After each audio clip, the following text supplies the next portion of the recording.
Hey, this is Bryce, and thanks for tuning into my YouTube channel, Jack of Trades. Today we're going to start our Baja 5B Flux build.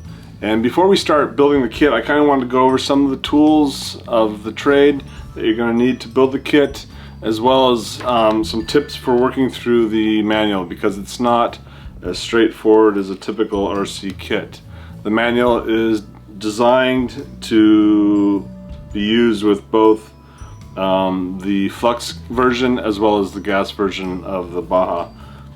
So I'll kind of walk through some of the steps that you have to, or precautions you should take as you're working through this kit. So without further ado, I'll flip the camera around and we'll look at some of the tools and some kind of nuances with the instruction manual. Thanks for watching. So here's the majority of the tools that you need to build this kit. If you look in the manual and you flip to page 7, they show a list of tools. So we've got a set of drivers ranging from 1.5, well, so you would need a 1.5, a 2mm, 2.5mm, 3mm, and a 4mm driver, in addition to some needle nose pliers, some side cutters or diagonal cutters. They're showing a flat blade screwdriver here, caliper of some sort, hobby knife, some rubber cement, some thread lock, blue and red, and paint for the body. And the kit comes with oil if it has the engine for the 2-cycle for mixing with your gas, as well as air filter oil. Some tools that come with the kit are the bearing press tool, and then we have this ball press tool, and then we have this nut press tool. The nut press tool is new to me. I don't remember seeing this in the SS kit, but I could be wrong. And then the orange wheel wrench, which is, it's a multi-tool really, because you use these for the rod ends, as well as helping with shock building, I believe. But this is also multi-tool along with the multi-tool. This guy here. So some of the tools that I've amassed are actually, so back in the day when I was building parts under the name of Baja Skunk Works, I designed and manufactured these drivers. These are hex drivers ranging from 1.5mm up to 5mm. I also made my own wheel wrench, which was bigger than the orange one, so you could get off those nuts that were hard to get off. You could also use a little 3/8 ratchet driver if you had really stubborn nuts, and it had an integrated ball opener on each end. This is actually the first prototype I ever made, and my CNC mill ran away on me, which is why I have this gouge here on the side. But I've had this thing for a long time. I still use it. So I like to use the thread lock sticks versus the liquid thread lock. Here's my knife. I have a digital caliper. I really like these nylon tipped or plastic tipped pliers. This one here is made by Tamiya, and I don't think this is Tamiya, but if you kind of search for these non-scratch pliers, these will pop up on Amazon.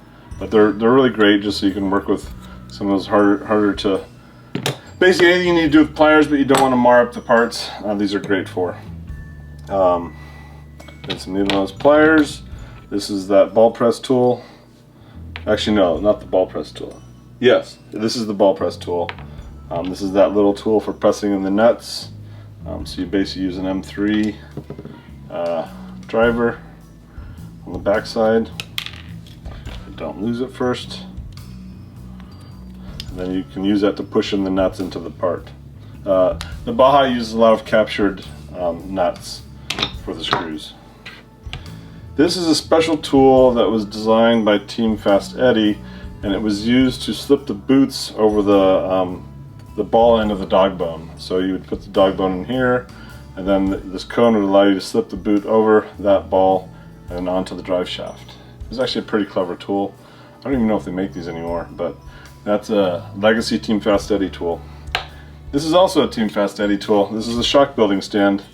So you can basically build up your, as you're building up your shocks and you're filling them and letting them kind of outgas, you could put your shock bodies in these holes here and let them sit there for a while as they degas.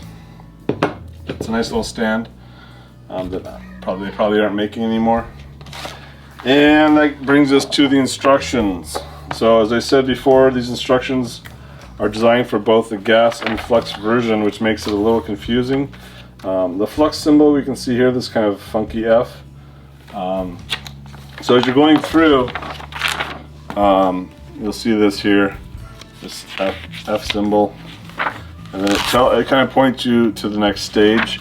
So the first time we see that is on page, actually let's keep going. So we see that here on page 18, actually, yeah, page 18. So this is where you start to mount the steering servo. Normally in the gas version you would mount it to the radio box, but because the Flux car uses a radio/battery box, we're not going to use this radio box. So it says stage 1, page 60. So then you'd flip all the way to the back of the manual to page 60, and this is where you kind of start for the Flux build.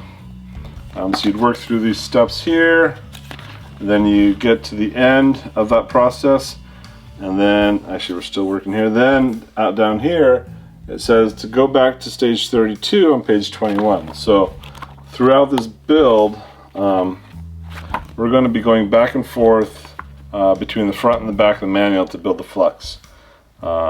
So stage 32, so that takes us here where we are assembling the linkage for the steering servo. And then we would move on into that build until we found the next segment that would take us to more Flux build, which I would guess is probably, well, there we go. See, this is gas. For Flux we go to stage 7 on page 63, and so on and so forth. So I think for the beginner that can be somewhat confusing, but it's not too bad. We'll see. We'll figure out how bad it is as we get into the build, and that'll come in the next video. I just wanted to do kind of an introduction to some of the tools you should have before starting the build, as well as some kind of little caveats with the manual. And actually that reminds me of caveats. So as I was going through kind of the first steps, these parts, let's see if we can focus on that. These parts have plastic trees labeled of where you should find these parts, but I'm finding that just in the first steps, I haven't even gone through the whole manual yet, that the part tree numbers are not correct necessarily. So for example, this bulkhead here is supposed to be on part tree 86418, but it's actually on 85418, so that's a typo. These parts here, the tools that you are supposed to kind of trim off of the parts tree, it says that they're located on 85459, but in actuality they're on 85414. So I suspect there's going to be quite a few typos like that throughout the manual. Fortunately, the parts are big enough and they're unique enough that you can kind of discern, or you can hunt and find the parts as needed, and you can almost ignore that part tree labeling because it certainly doesn't seem that helpful. I think what I'll do is I go through the manuals and try to mark up the mistakes like that, and keep track of that, and maybe shoot an email over to DDM or HPI to see it. Well, who knows, they're not going to change the manual, but at least get the information out there that there's mistakes in the manual. And that is all that I have for this video. The next video we'll start with the first steps of building the car, and we'll try to break it into 30-minute chunks or whatever is reasonable and go from there. But that's all I got. Thank you for watching. Have a great one. Bye.